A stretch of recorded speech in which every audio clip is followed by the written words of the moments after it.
Copyright issue വന്നിട്ട്.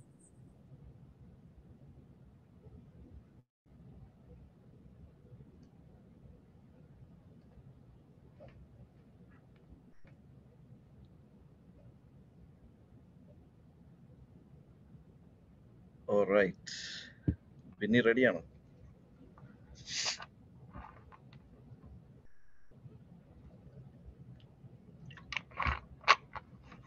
റെഡിയാണ്, തുടങ്ങിക്കോളൂ. ഞാൻ വലിയ മഹാനൊന്നും അല്ല, പക്ഷെ നമുക്ക് അറിയാവുന്ന ദൈവത്തെ പറ്റി നമുക്ക് കിട്ടിയൊരു വെളിപ്പാട്, അതായത് ഇവിടെ സോളാ സ്ക്രിപ്ചറായിട്ട് പറയണമെന്ന് ബിന്നി ബ്രദർ കഴിഞ്ഞ ദിവസം ക്ലബ് ഹൗസിൽ ഇങ്ങനെ പറയുന്നത് കേട്ടു. അതായത് സ്ക്രിപ്ചറിൽ നിന്ന് മാത്രം പറഞ്ഞ് ബെന്തിക്കോസുകാരുടെ ദൈവം ആരാന്ന് തെളിയിക്കണം എന്ന് പറയുന്നത് ഇങ്ങനെ കേട്ടു. ഞാൻ വളരെ ഷോർട്ടായിട്ട്, കാരണം ഞാൻ ഒന്നാമത് ജോലിയിലാണ്, വളരെ ഷോർട്ടായിട്ട് ഞാൻ അത് പറഞ്ഞ്, അതുപോലെ തന്നെ എൻ്റെ കോൺസെപ്റ്റ് പറയുന്നു, ബൈബിളിൽ നിന്നുള്ള കോൺസെപ്റ്റ് മലയാളി ബെന്തക്കോസുകാരുടെ ദൈവം അല്ലെങ്കിൽ ബെന്തക്കോസുകാരുടെ ദൈവം ആരാണ്, അതായത് the global Pentecostals God, who is the God of the global Pentecostals. അല്ലെങ്കിൽ ആദ്യമേ പറയട്ടെ, പെന്തക്കോസ് എന്ന് വെച്ചാൽ അതൊരു എക്സ്പീരിയൻസ് ആണ്, അതായത് ദൈവത്തെ രുചിച്ചറിയാനുള്ളൊരു എക്സ്പീരിയൻസ് ആണ്.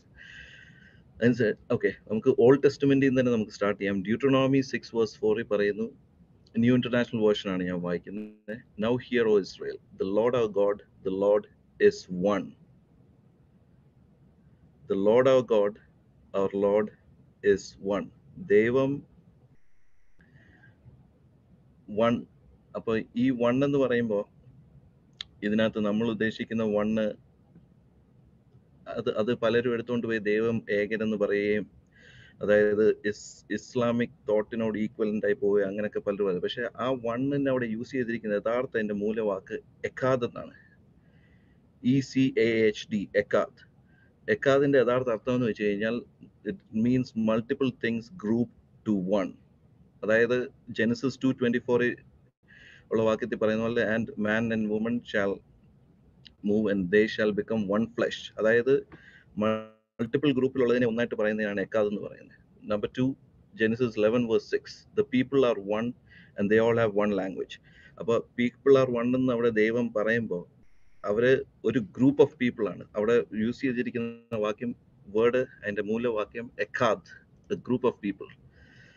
അതുപോലെ തന്നെയാണ് ദി ഓൾഡ് ടെസ്റ്റ്മെന്റിലുള്ളത്, ഓൾഡ് ടെസ്റ്റ്മെന്റ് തന്നെയാണ് പറയുന്നത്. അതായത് അടുത്തൊരു ഇതാണ് നമ്മുടെ മോശയെ മുൾപ്പടർപ്പിൽ കണ്ട അവസ്ഥ. അതായത് മോശ ദൈവത്തെ ആ മുൾപ്പടർപ്പിൽ കണ്ടു. അപ്പൊ അവിടെ കണ്ടപ്പോൾ the angel of the Lord എന്നും പറയുന്നുണ്ട്, the Lord has appeared to him. അതുപോലെ തന്നെ ഒറ്റൊരു വാക്യം കൂടെ പറഞ്ഞുകൊണ്ട് ഞാൻ ഈ ഓൾഡ് ടെസ്റ്റ്മെന്റ് റെഫറൻസസ് ഞാൻ മൂവ് ഓൺ ചെയ്യുവാണ്. ഐഷയ 48:16. ഇവിടെ ഒരു പ്യുവർ, ബൈബിളിൽ ട്രിനിറ്റിയുടെ കാര്യമാണല്ലോ നമ്മൾ പറയണ്ടേ. അപ്പോൾ ബൈബിളിൽ നിന്നുള്ള ട്രിനിറ്റിയുടെ ഇത് തന്നെയാണ് നമ്മൾ പറയുന്നത്. Isaiah 48:16. Come near to me and hear this. I have not spoken in secret from the beginning, from time that I was there, and now the Lord God and his spirit have sent me. അവിടെ നമ്മൾ 3 വ്യക്തികളെ കാണുന്നു. Come near to me, hear this. I have not spoken in secret from the beginning, from the time that I was there, now the Lord God and his spirit have sent me. ഇവിടെ നമ്മൾ 3 father, Son and holy സ്പിരിറ്റിനെ അവിടെ വളരെ clear ആയിട്ട് നമ്മൾ ഈ വാക്യങ്ങളിൽ നമ്മൾ കാണുന്നു. അപ്പോൾ ഈ ദൈവത്തെയാണ് നമ്മൾ ആരാധിക്കുന്നത്. അതായത് this is our God, the triune God of the Bible. പിന്നെ അത് പെന്റക്കോസ്റ്റലിലെ ഒഫീഷ്യൽ ചേർച്ചസ് ആയ അസംബ്ലീസ് ഓഫ് ഗോഡിന്റെ സ്റ്റേറ്റ്മെന്റ് ഓഫ് ഫെയ്ത്ത് എടുത്ത് നോക്കിയാലും, the one true God has revealed himself as the externally self-existent I am the creator of heaven and earth, the redeemer of mankind. He has further revealed himself as embodying principles of relationship and association as Father, Son and Holy Spirit, the triune God. അപ്പോൾ ഞാൻ ഈ പറഞ്ഞ ഇതാണ് പെന്റക്കോസ്റ്റൽസ് believe ചെയ്യുന്ന ദൈവം. പിന്നെ new ടെസ്റ്റ്മെന്റിൽ നിന്ന് ഞാനൊരു റെഫറൻസ് പെട്ടെന്ന് പറയുവാണ്. 1 John chapter 5:7. This is the one that came by water and blood, Jesus Christ, and by not water alone, but by water and blood. And it is a spirit who testifies, because the spirit is the truth. For there are three that testify: the Spirit, the water, the blood, and these three are in agreement. So,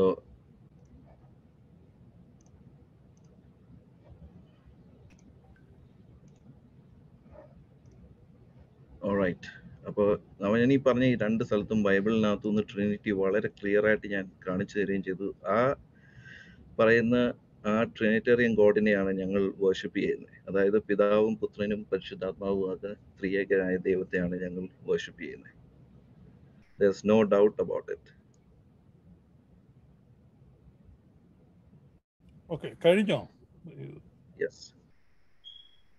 okay. അപ്പോൾ മലയാളി പെന്തക്കോസ്തുകാരുടെ ദൈവം ആരാണ് എന്നുള്ള ചോദ്യത്തിന് കുറച്ച് references പറഞ്ഞു. ട്രിനിറ്റിയെ കുറിച്ചാണ് pastor സംസാരിച്ചത്. Yes, the triune God. Okay, Yahweh, പറഞ്ഞോളൂ. യാഹ്വേ ആണോ God? Yahweh, the angel of Yahweh and the spirit of Yahweh. അതാണോ ദൈവം?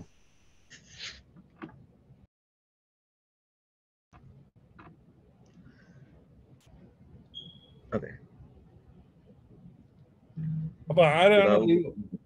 അല്ലെ, മലയാളി പെന്തക്കോസ്തിലെ ദൈവം ആരാണ് എന്ന് പറയാം. ഇനി വാക്ക് എന്താ, ആരാണ് ദൈവം? ഞാൻ വളരെ ക്ലിയർ ആയിട്ട് പറഞ്ഞല്ലോ. വളരെ പിതാവും ക്ലിയർ പുത്രനും ആയിട്ടല്ല. അപ്പൊ പരിശുദ്ധാത്മാവും. ഏഞ്ചൽ ഓഫ് ദ യാഹ്വേ ആണെന്ന് പറഞ്ഞു. Angel spirit of the Yahweh, Angel of the Yahweh എന്ന് പറയുന്നത് അത് സത്യത്തിൽ നമ്മൾ അതിന്റെ ടെക്സ്റ്റ് പോയി വായിച്ചു കഴിഞ്ഞാൽ അത് യേശുവിനെ പറ്റിയാണ് അവിടെ പറയുന്നത്. അല്ല, അതൊന്നും എനിക്ക് വിരോധമില്ല. യാഹ്വേ ആണോ ദൈവം അതോ യാഹ്വേ ആണ് the Father God. യാഹ്വേ ആണ് Yes. യാഹ്വേ ആണ് ഫാദർ ഗോഡ്. അതെ. യാഹ്വേ ആണ് പിന്നെ ഫാദർ.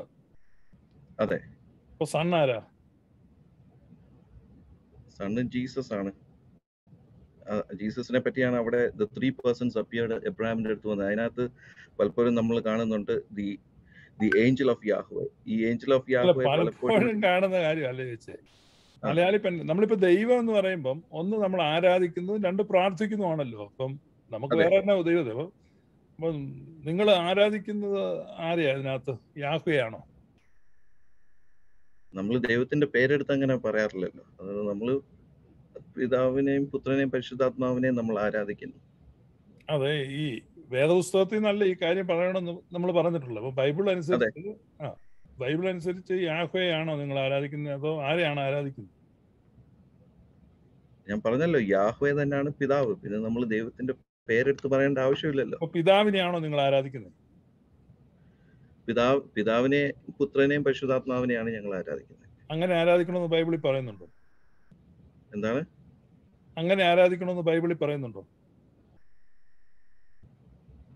അങ്ങനെ ആരാധിക്കണമെന്ന് ബൈബിളിൽ പറയുന്നതെന്ന് വെച്ചാൽ യോഹന്നാനിൽ തന്നെ യേശു പറയുന്നുണ്ട്, പിതാവും ഞാനും ഒന്നാകുന്നു. അപ്പൊ നമ്മൾ ഇവരെ സത്യനമസ്കാരികൾ പിതാവിനെ ആരാധിക്കണമെന്നില്ലേ? വിശുദ്ധ യോഹന്നാന്റെ സത്യനമസ്കാരികൾ പിതാവിനെ ആത്മാവിലും സത്യത്തിലും ആരാധിക്കും. അങ്ങനെയാണോ മലയാളി പെന്തക്കോസ്തുകാർ? അങ്ങനെയാണോ മലയാളി പെന്തക്കോസ്തുകാർ ആരാധിക്കുന്നത്? ആത്മാവിലും സത്യത്തിലുമാണ് ദൈവത്തെ ആരാധിക്കുന്നത്. അല്ല, പിതാവിനെയാണോ ആരാധിക്കുന്നത്? ആത്മാവിലും സത്യത്തിലും പിതാവിനെ ആത്മാവിലും ഈ ആത്മാവ് എന്ന് പറഞ്ഞാൽ ദ ഹോളി സ്പിരിറ്റ്, ഈ ട്രിനിറ്റിയിലെ തേർഡ്. അത് ട്രൂത്ത് എന്ന് പറഞ്ഞാൽ ട്രൂത്ത് ആണ് ജീസസ്. ഞാൻ തന്നെ വഴിയും സത്യവും ജീവനുമാകുന്നു. അപ്പൊ ഈ ഞങ്ങൾ ആരാധിക്കുന്ന ആത്മനാഥൻ യേശുവിനെ ആരാധിക്കുന്ന എന്നുള്ള പാട്ട് നിങ്ങൾ പാടാറില്ലേ? ആ പാട്ട് പാടാറുണ്ട്. അതുപോലെ തന്നെ പരിശുദ്ധാത്മാവെ ശക്തി പകരണമേ, യാഹ് നല്ല. അപ്പൊ യേശുവിനെയാണോ ആരാധിക്കുന്നത്? ഞാൻ പറഞ്ഞല്ലോ, പിതാവിനെ സത്യത്തിലും ആത്മാവിലും ആരാധിക്കുന്നു. ഇവർക്ക് മൂന്ന് പേർക്ക് ഈക്വൽ ഇമ്പോർട്ടൻസ്. പിതാവിനെ ആരാധിക്കുന്നതായിട്ടല്ലല്ലോ പാട്ടിനകത്ത് യേശുവിനെ ആരാധിക്കുന്നതായിട്ട് പല പാട്ടുകളുണ്ട്. പിതാവിനെ ആരാധിക്കുന്ന പാട്ടുകളുണ്ട്. പക്ഷെ ഇതിനകത്ത് നമുക്ക് നമ്മുടെ അണ്ടർസ്റ്റാൻഡിങ് ഇതാണ്, നമ്മൾ ആരെ ആരാധിക്കുന്നേ? പിതാവിനെയാണോ യേശുവിനെയാണോ?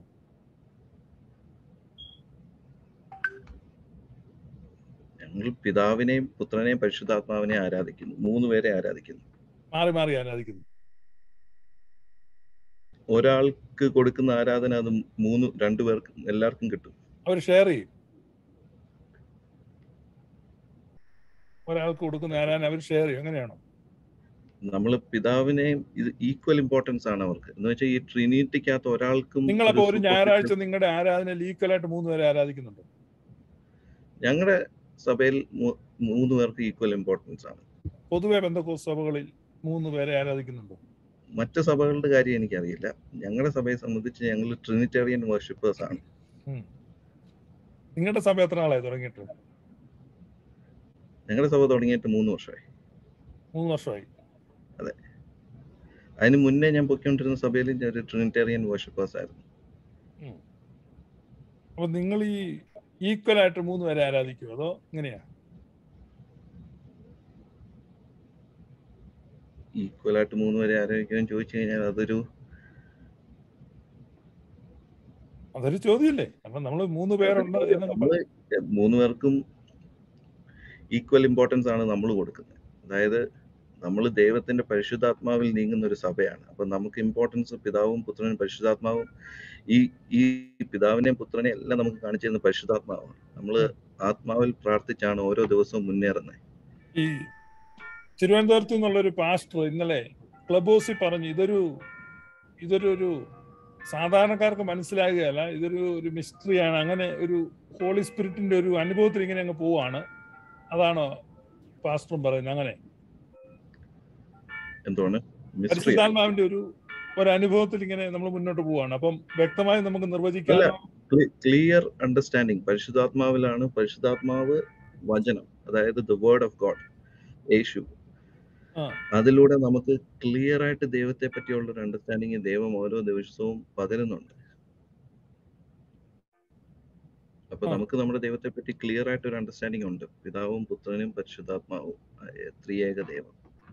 അല്ല, നിങ്ങൾക്ക് നിങ്ങളുടെ ദൈവത്തെ പറ്റി ക്ലിയർ അണ്ടർസ്റ്റാൻഡിങ് ഉണ്ടെന്ന് ഞാൻ സമ്മതിച്ചു. അപ്പൊ ആ അണ്ടർസ്റ്റാൻഡിങ് നമുക്ക് മറ്റുള്ളവർക്കൂടെ മനസ്സിലാണ്ട്, അതുകൊണ്ടാണ് ചോദിക്കുന്നത്. അതാണ് ഞാൻ പറഞ്ഞത്. അത് അപ്പൊ നിങ്ങൾക്ക് ഒരു ദൈവമാണോ 3 ദൈവമാണോ, എങ്ങനെയാ? ഞങ്ങൾക്ക് one God. There is only one God. ആ ഗോഡ് ആരാ? മലാക്കിയിലെ ഒരു വാക്യം വേണേ ഞാൻ എടുത്ത് പറയാം. അല്ല, എനിക്ക് വാക്യങ്ങളല്ല വേണ്ടി, ആരാണ് ദൈവം? ഇപ്പൊ പല കാര്യം പറഞ്ഞു. ഇപ്പൊ യഹോവ ഉണ്ട്, യഹോവയുടെ ഏഞ്ചൽ ഉണ്ട്, യഹോവയുടെ സ്പിരിറ്റ് ഉണ്ട്, പിന്നെ പിതാവുണ്ട്. അത് ട്രിനിറ്റിയാണ് അവിടെ കാണിച്ചത്.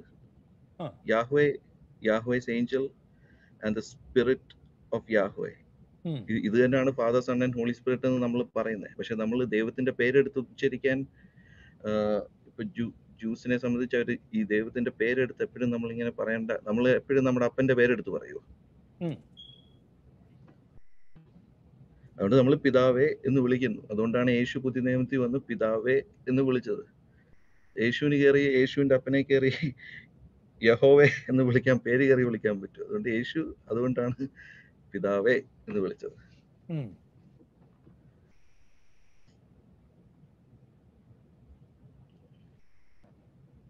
അപ്പൊ ഈ യഹോവയാണ് യേശുവിന്റെ പിതാവെന്നാണോ പാസ്റ്റർ ലിജോ പറയുന്നത്?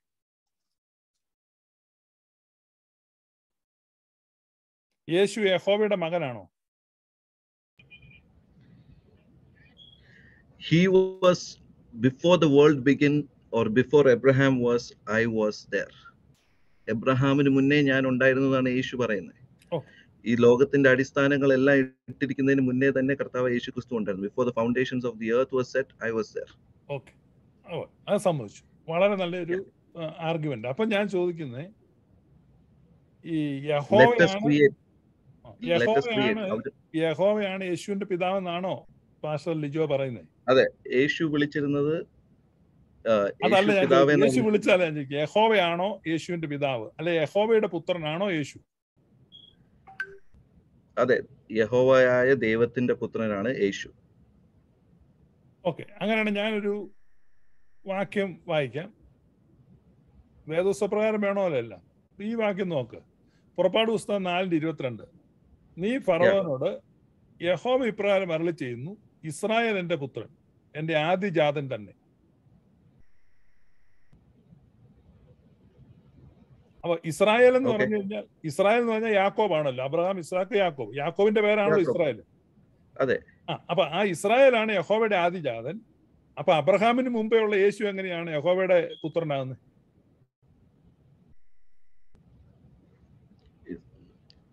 ഒരു സെക്കൻഡ്. ആ. Israel is my first bone Yeah. എന്നവിടെ പറയുന്നത്. ഇസ്രായേൽ ജനത്തെ ദൈവം അവരെ എന്താ പറയുന്നത്, ദൈവം അവരെ പ്രത്യേകമായിട്ട് സ്നേഹിച്ചിരുന്നു.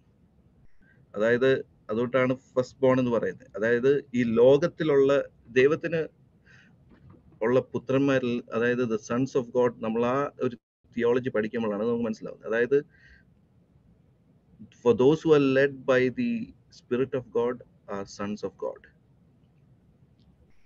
അതാണ് റോമാലേഖനത്തിലുള്ള വാക്യമാണ്. For those who are led by the spirit of God are sons of God. അതായത് ദൈവം ആ പ്രിവിലേജ് ആദ്യമേ കൊടുത്തത് ഇസ്രായേലിനാണ്. കാരണം എബ്രഹാം ദൈവത്തിന്റെ വിളി കേട്ട് അന്യ ദൈവങ്ങളെ വിട്ടൊഴിഞ്ഞ്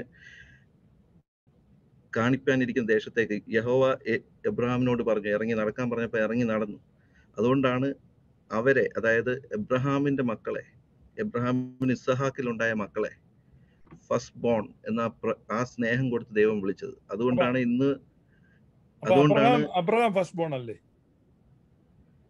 എബ്രഹാമിനെ ദൈവത്തിന്റെ സുഹൃത്ത് എന്നാ പറഞ്ഞിരുന്നത്. അപ്പൊ ഇസാക്ക് ആരായി? Friend of God. ഇസാക്ക്. അതായത് ഇത് നമുക്ക് വളരെ ഒരു ലോജിക്കലി അണ്ടർസ്റ്റാൻഡ് ചെയ്യുന്ന കാര്യങ്ങളാണ്. ഞാൻ പറഞ്ഞ അബ്രഹാമിന് മുന്നമേ യേശു ഉണ്ടല്ലോ. അതെ, ഉണ്ട്. അപ്പൊ യേശു യഹോവയുടെ പുത്രനാണെങ്കിൽ ഇസ്രായേൽ എങ്ങനെ ആദ്യജാതനാകും? ഇസ്രായേൽ ഒരു ജാതനായെന്ന് പറഞ്ഞ് സമ്മതിക്കാം. ആദ്യജാതൻ എന്ന് പറഞ്ഞു കഴിഞ്ഞാൽ അതിനു മുമ്പ് ഒരു ജാതൻ ഇല്ല. ലോകത്തിലുള്ള ആദ്യജാതൻ, ഈ റലത്തിലുള്ള ആദ്യജാതൻ. യേശു നിൽക്കുന്നത് മറ്റൊരു റലത്തിലാണ്. യേശു ഒരിക്കലും നമ്മൾ നിൽക്കുന്ന റലത്തിലല്ല, സ്പിരിച്വൽ റലത്തിലല്ല നിൽക്കുന്നത്. യേശു നിൽക്കുന്നത് സ്പിരിച്വൽ റലത്തിലാണ്. നമ്മൾ ആ റലത്തിലല്ലായിരുന്നു നിന്നിരുന്നത്. തമിഴ്നാട്ടിൽ വേറൊരു മകനുണ്ടെങ്കിലും കേരളത്തിലെ ആദ്യജാതൻ എന്ന് പറയുന്നവരാണ്. അത് ഈ ലോകത്തിലെ കാര്യം നമ്മൾ പറഞ്ഞത്. നമ്മള് ഈ ദൈവം അപ്പം ഭൂമിയിലെ റലത്തിൽ വന്നോ ഈ സമയത്ത് ഈ വാക്യം പറയുമ്പോ?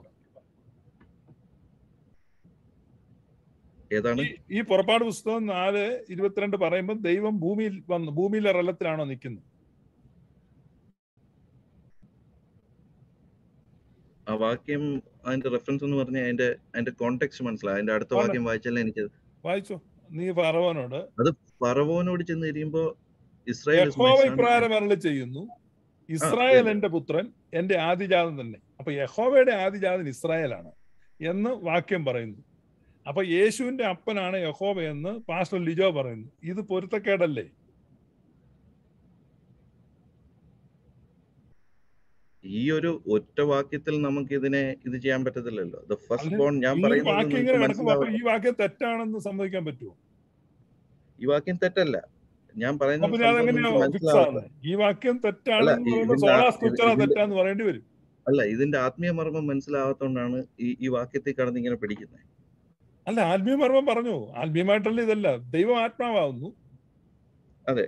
അപ്പൊ ദൈവത്തിന്റെ മക്കളും ആത്മാവിലാണ്. അപ്പൊ ദൈവത്തിന്റെ പുത്രൻ എന്ന് പറഞ്ഞാൽ ആദിജാതന്, ഏകജാതനായ പുത്രൻ എന്നൊക്കെ പറയുന്നുണ്ട്. അപ്പം തന്റെ ആദിജാതൻ പുത്രനാണ്. അപ്പൊ ഇസ്രായേലാന്ന് പറയുമ്പോ എങ്ങനെ ഒക്കുന്നത്? അതൊന്നും പറഞ്ഞാൽ മതി. അപ്പൊ യഹോവയുടെ മകനാണ് യേശു എന്ന് പറയുന്നത് ഒക്കത്തില്ലെന്നുള്ള ഒരു പൊരുത്തക്കേടാണ് ഞാൻ കാണിച്ചത്.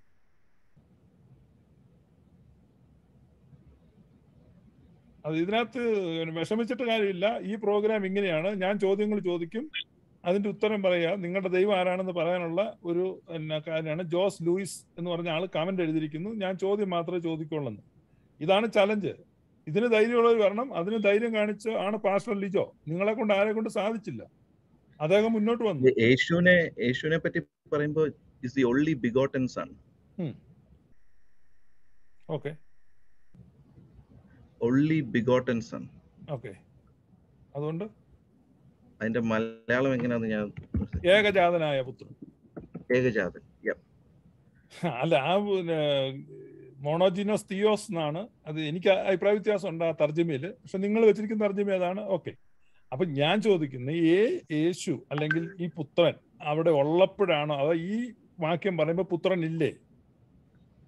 ഈ വാക്യം പറഞ്ഞപ്പോ പുത്രനുണ്ട്. പക്ഷേ പുത്രൻ ഉണ്ടെങ്കിൽ ആദിജാതൻ പറയാൻ പറ്റും. അതിന്റെ കോണ്ടെക്സ്റ്റ് നോക്കണം.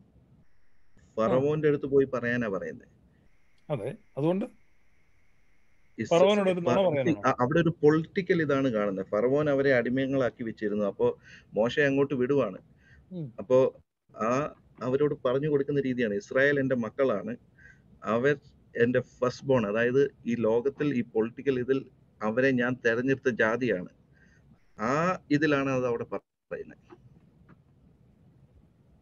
പക്ഷെ യഹോവയ്ക്ക് മറ്റൊരു പുത്രൻ അങ്ങനെ യേശു പുത്രനായിട്ടുണ്ടെങ്കിൽ അങ്ങനെ പറയോ? ഫസ്റ്റ് ബോൺ എന്നുള്ള പ്രയോഗം കൊടുക്കൂ? ലോകത്തിലെ ഫസ്റ്റ് ബോൺ, അതായത് ഈ പൊളിറ്റിക്കൽ സിസ്റ്റങ്ങളിലെ ഫസ്റ്റ് ബോൺ. അപ്പൊ യേശു ഭൂമി ജനിച്ചപ്പോ രണ്ടാമത്തെ മകനായിരുന്നു? അല്ല, അപ്പൊ ലോകത്തിലെ ആദ്യത്തെ മകൻ ഇസ്രായേലാണ്, രണ്ടാമത്തെ മകനാകുന്നത് യേശു.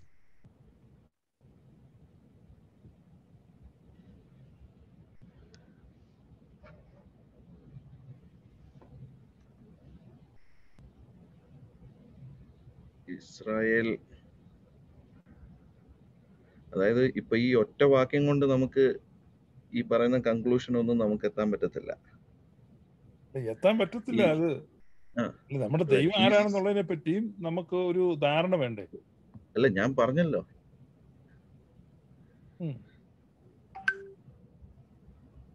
പിന്നെ അതുപോലെ തന്നെ യേശു ഭൂമിയിൽ ജനിച്ചപ്പോ യേശു he was a second Adam. അതായത് ആത്മീയമായ ഒരു അത് ഫസ്റ്റ് ആഡം വന്നപ്പോൾ അവനൊരു ഫിസിക്കൽ ജന്മമായിരുന്നു അവിടെ നടന്നത്.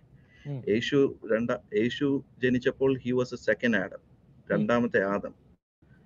അല്ല, അത് ഞാൻ സമ്മതിച്ചു, അത് പൗലോസ്ലീഹ പറയുന്നതാണ്. പക്ഷെ ഞാൻ ചോദിച്ചത്, പാസ്റ്റർ ലിജോ ഒരു കാര്യം പറഞ്ഞു, അബ്രഹാമിന് മുന്നമേ ഉണ്ടെന്ന് യേശു. അതെ. അപ്പൊ അബ്രഹാമിന് മുമ്പേ യേശു ഉള്ളപ്പം ഇസ്രായേൽ എങ്ങനെ ആദിജാതനാവുന്നുണ്ട് ചോദ്യം. ആ വാക്യം ഒന്നുകൂടെ ഒന്ന് കാണിച്ചേ. എക്സോഡസ് എന്തായിരുന്നു? എക്സോഡസ് 4:22.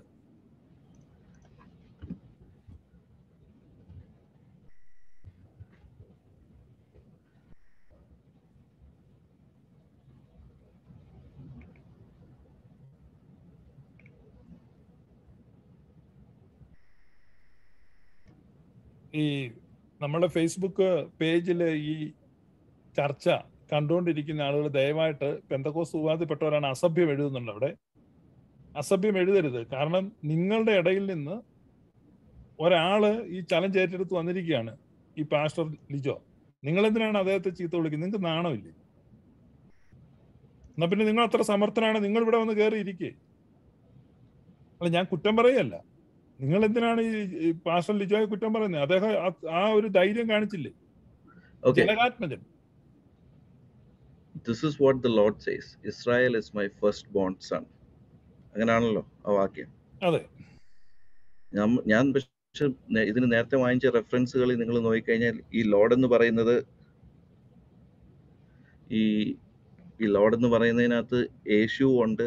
അത് ട്രിനിറ്റി ആണല്ലോ, ട്രിയൂൺ ഗോഡ് ആണല്ലോ. അവരുടെ ഫസ്റ്റ് ബോൺ ആണ്. ഓക്കെ, ഞാൻ എക്സ്പ്ലെയിൻ ചെയ്യുക. അവരുടെ ഫസ്റ്റ് ബോൺ ആണ് ഇസ്രായേൽ. ഈ ഗോഡ് ഹെഡിന്റെ ഞാൻ ആദ്യത്തെ വാക്യം വായിച്ചല്ലോ, ഡ്യൂട്രോണോമിയിൽ ഞാൻ വായിച്ചായിരുന്നല്ലോ. എന്നിട്ട് ഞാൻ എക്കാദ് എന്ന് പറഞ്ഞു. അവരെല്ലാം ഒരു group, they become one group, God ഹെഡിന്റെ വൺ ഗ്രൂപ്പ്, എക്കാദ്. അപ്പോ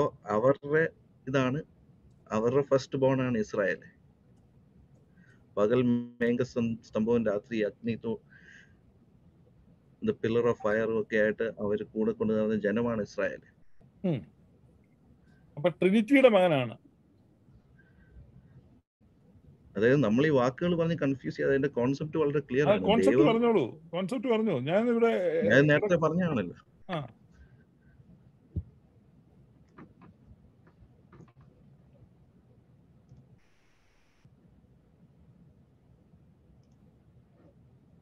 അപ്പം ഈ യഹോവ എന്നാൽ ട്രിനിറ്റി ആണെന്നാണ്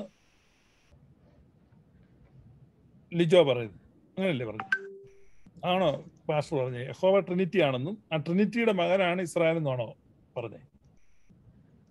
ആ ഗോഡ് ഹെഡിനകത്തുള്ള ഇതിന്റെ മകനാണ് ഇസ്രായേൽ. ഓക്കെ. അപ്പൊ യഹോവ എന്ന് അവിടെ അരുളി ചെയ്യുന്ന ട്രിനിറ്റി ആണ്, അതാണോ? യഹോവ ഇസ് ദ ട്രിനിറ്റി, യെസ്. അപ്പൊ നമ്മൾ യഹോവ വേണ്ടേ ആരാധിക്കാൻ? നമ്മൾ ദൈവത്തിന്റെ പേരെടുത്ത് പറഞ്ഞ് നമ്മൾ ആരാധിക്കണം. നമ്മൾ ഒരിക്കലും, ഞാൻ നേരത്തെ പറഞ്ഞല്ലോ, ഇത് നമ്മൾ അപ്പനെ കയറി പേര് വിളിക്കാറില്ലല്ലോ. അല്ല, യഹോവ എന്നാണല്ലോ അവിടെ ബൈബിളിലൂടെ നിങ്ങൾ എഴുതിയിട്ടുണ്ടല്ലോ. പിന്നെ യേശു കർത്താവ് പറഞ്ഞല്ലോ, ഞാൻ ആ നാമം വെളിപ്പെടുത്തിയെങ്കിൽ പിന്നെ അത് ഉപയോഗിക്കണ്ടേ? നമ്മൾ എപ്പോഴും അങ്ങനെ നാമം നമുക്കറിയാമല്ലോ, പിതാവ് എന്ന് വിളിച്ചു കഴിഞ്ഞാൽ അത് ആ ട്രിനിറ്റിക്ക് അതുള്ള പിതാവും ശരി, പിതാവ് എന്ന് വെച്ച് കഴിഞ്ഞാൽ വിനോ ഇറ്റ്സ് യാഹ്വേ. യഹോവ ട്രിനിറ്റിയാണ്. അങ്ങനെയാണെങ്കിൽ ഈ വാക്യത്തിന്റെ അർത്ഥം എന്താണ്? യെശയ്യാ 45:5 പറയുന്നു, ഞാൻ യഹോവയാകുന്നു, മറ്റൊരുത്തനുമില്ല, ഞാനല്ലാതെ ഒരു ദൈവവുമില്ല. അപ്പൊ ഞാൻ യഹോവ, I am the Lord and there is none else. അപ്പൊ ഞാൻ ഒരുത്തനാകുന്നു, എ സിംഗിൾ പേഴ്സൺ, ഒരു വ്യക്തിയാകുന്നെന്നാണ് അവിടെ പറഞ്ഞിരിക്കുന്നത്. അതങ്ങനെയാണ് ഒക്കുന്നത്. യഹോവ ട്രിനിറ്റി ആണെങ്കിൽ അങ്ങനെ പറയാൻ പറ്റുമോ? ഞങ്ങളെന്ന് വേണ്ട പറയാൻ. അപ്പൊ ഐസയ 48:16 വായിച്ചു കഴിഞ്ഞാൽ അതിനകത്ത് അത് കുറച്ചുകൂടെ ക്ലിയർ ആയിട്ടുണ്ട്. അതെന്തോ Come to അവിടെ me and listen to this. I have not spoken in secret from the time I was there. And now the Lord, the God, has sent me accompanied by his spirit. അവിടെ അത് 3 പേരുണ്ടെന്ന്, യഹോവ എന്ന് പറഞ്ഞാൽ 3 പേരാന്ന് അവിടെ എഴുതിയിട്ടുണ്ടോ? ഇല്ലല്ലോ. ഇപ്പോൾ യഹോവയായ കർത്താവ് എന്നെയും തന്റെ ആത്മാവിനെ അയച്ചിരിക്കുന്നു എന്നല്ലേ ഉള്ളൂ. അതെ, ആ യഹോവയായ കർത്താവ് 3 പേരാന്ന് ഇവിടെ പറയുന്നില്ലല്ലോ.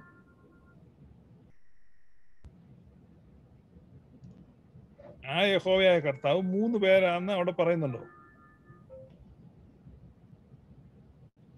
യഹോവയായ കർത്താവ് 3 പേരാണ് അവിടെ ക്ലിയർ, ട്രിനിറ്റി അവിടെ വളരെ ക്ലിയർ ആയിട്ട് അല്ലല്ല, പറയുന്നുണ്ട്. അത് ട്രിനിറ്റിയാന്ന്. 3 പേരെ എവിടെയാലും നിൽക്കുന്നുണ്ട് കഴിഞ്ഞാൽ അത് ട്രിനിറ്റിയാന്ന് നമുക്ക് പറയാൻ പറ്റൂ. ഇപ്പൊ അങ്ങനെയാണ് ഞാനും ലിജോയും പിന്നെയും കൂടെ നിൽക്കുമ്പോൾ ട്രിനിറ്റിയാന്ന് പറയാൻ പറ്റുമോ? നമ്മൾ ഇത് നോക്കണ്ടേ. ഇത് അവിടെ യഹോവ ഏകനാണ്, യഹോവ ഏകനാണ് എന്ന് പറയുകയാണ്. ഇവിടെ പറയാം ഞാനല്ല മറ്റൊരുത്തനുമില്ല, ഞാൻ ഏകനാണ്, വേറെ ഒരുത്തനും ഇല്ല എന്ന് പറയാം. അപ്പൊ യേശുക്രിസ്തു പറയാ ഞാൻ ഏകനല്ല. വ്യത്യാസം മനസ്സിലാക്കണം. യഹോവ പറയാണ് ഞാൻ ഏകനാണ്, അപ്പൊ യേശു പറയാ ഞാൻ ഏകനല്ല, പിതാവ് എന്റെ കൂടെയുണ്ട്. അപ്പൊ ഈ യഹോവയും പിതാവ് എങ്ങനെയാ ഒന്നാകുന്നേ? ഇവിടെ യേശു പറയാണ് ഞാൻ ഏകനല്ല, അപ്പൊ യഹോവ പറയാം ഞാൻ ഏകന, വേറെ ഒരുത്തനും ഇല്ല. യേശു പറയാണ് ഞാൻ ഏകനല്ല, പിതാവ് എന്റെ കൂടെയുണ്ട്. അപ്പൊ ഇതെങ്ങനെ? അത് പറഞ്ഞതിന്റെ കോൺസെപ്റ്റ് ഞാൻ മനസ്സിലായി. ഇസ്രായേലിന്റെ ഇടയിൽ മറ്റ് ജാതിയിലുള്ള ദൈവങ്ങൾ കയറി വന്നിരുന്നു. അപ്പോഴാണ് അവിടെ ദൈവം പറയുന്നത് ഞാൻ ഏകനാണ്. ആ ഏകൻ എക്കാദ് എന്നും പറഞ്ഞ വാക്കാണ്. എക്കാദ് മീൻസ് എ ഗ്രൂപ്പിംഗ് ഓഫ് എല്ലാം ഒരു ഗ്രൂപ്പ് ചെയ്ത് അതിനെ ഒന്നാക്കുന്നതിനാണ് എക്കാദ് എന്ന് പറഞ്ഞ വാക്കാണ് അവിടെ യൂസ് ചെയ്തിരിക്കുന്നത്. അപ്പൊ ഈ അന്യജാതിയിലുള്ള ദൈവങ്ങളെ നിങ്ങൾ ആരാധിക്കല്ലേ, they are not part of me, I am the one and only true God. അതാണ് അവിടെ പറയുന്നത്.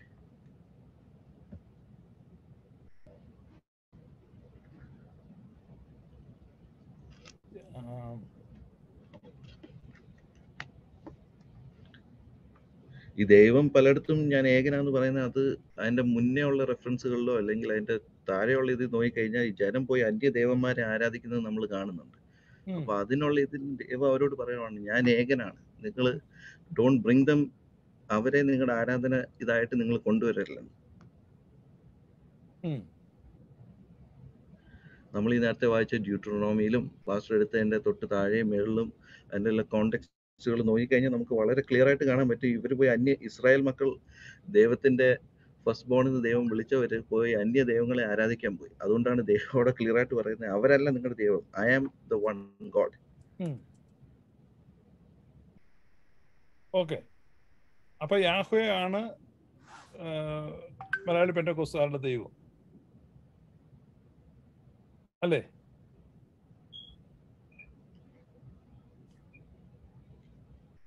അതെ അതെ. ഓക്കെ. അപ്പൊ യാഹ്വയുടെ ഇപ്പോഴത്തെ പേരാണ് യേശു, അങ്ങനെയല്ലേ പറഞ്ഞേ?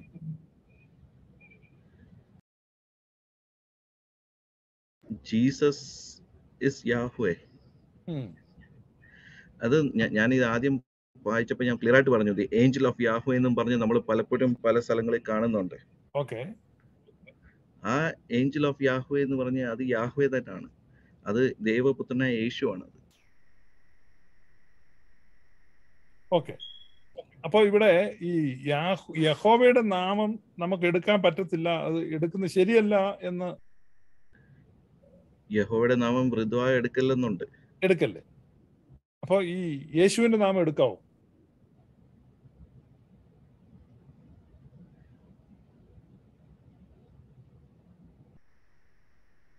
യേശുവിന്റെ നാമം അവന്റെ നാമത്തിൽ വിളിച്ചപേക്ഷിക്കുന്നവർക്ക് അല്ല, രക്ഷയുണ്ടെന്ന് ഈ ബൈബിളിലുണ്ട്. പെന്തക്കോസ്തലിന്റെ മീറ്റിംഗ് നമുക്ക് വേണമെങ്കിൽ ഇപ്പൊ റാൻഡം സാമ്പിൾ ആയിട്ട് യൂട്യൂബിൽ നിന്ന് പെന്തക്കോസ്റ്റൽ മീറ്റിംഗ്സ് പ്ലേ ചെയ്യാം. അപ്പൊ അതിന്റെ ആവശ്യമില്ല.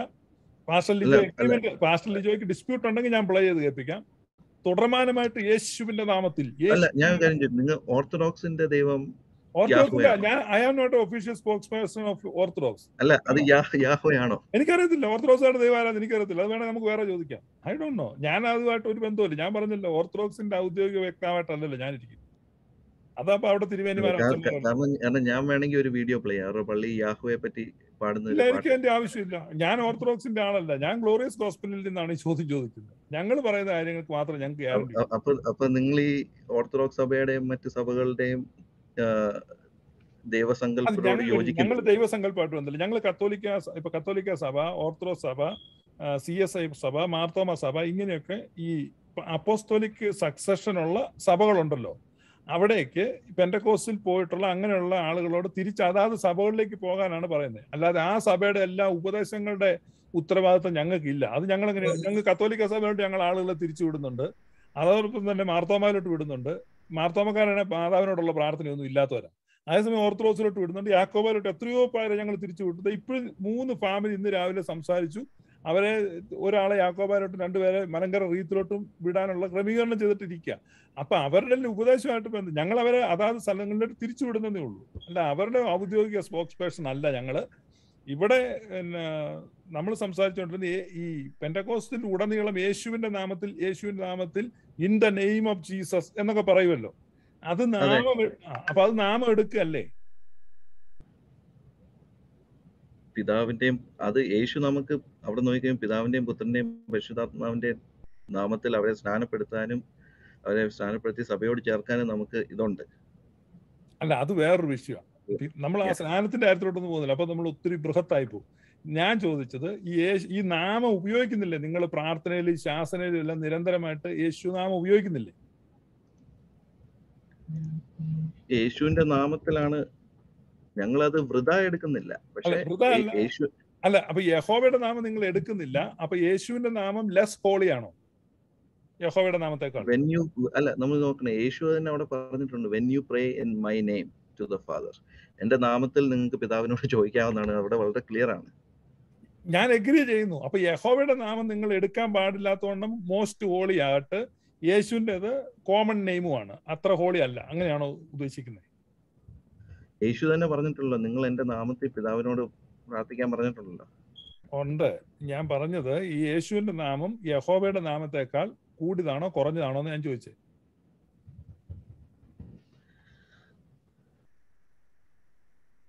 അതിന് ആ ട്രിനിറ്റി അവർക്കെല്ലാം ഈക്വൽ ഇമ്പോർട്ടൻസ് ആണുള്ളത്. അത് ഞാൻ ചോദിച്ചില്ല. ഞാൻ ചോദിച്ചു നിങ്ങൾ എന്തുകൊണ്ട് യഹോവയാണ് ട്രിനിറ്റി എങ്കിൽ ആ യഹോവയുടെ നാമത്തെ വേണ്ട ആരാധിക്കാൻ?